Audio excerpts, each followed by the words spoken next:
So welcome again. This is another exam question. So the user enters any data they want, and then it checks if it's a lowercase character, it's gonna say lower. If it's not, it's gonna say not lower. So it's a 7-mark question.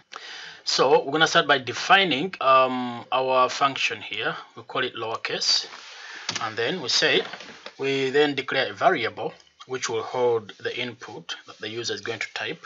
Okay, we can call it word equals input.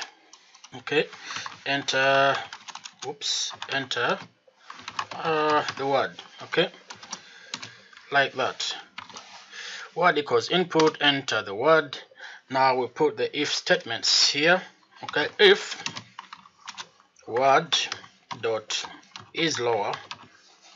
Okay, if that word is lowercase, okay, print simple, your word is lowercase.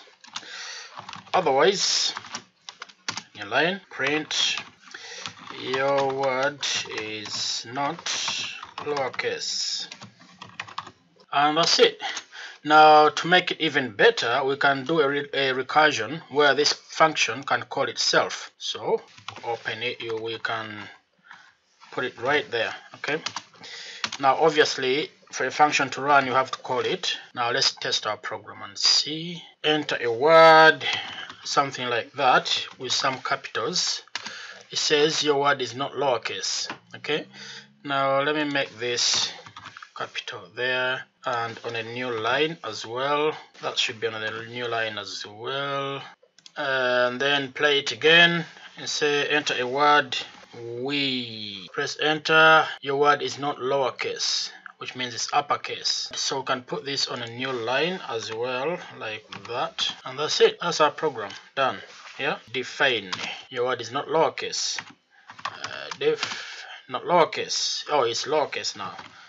With a capital D, it's not lowercase. Okay, small d, e, and capital F, not lowercase. Small d,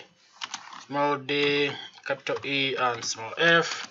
Again, it's not lowercase. Okay, so that's how you check if the character someone has typed is lowercase or not. You use this function here, is lower. Alright, thanks for watching, and don't forget to subscribe.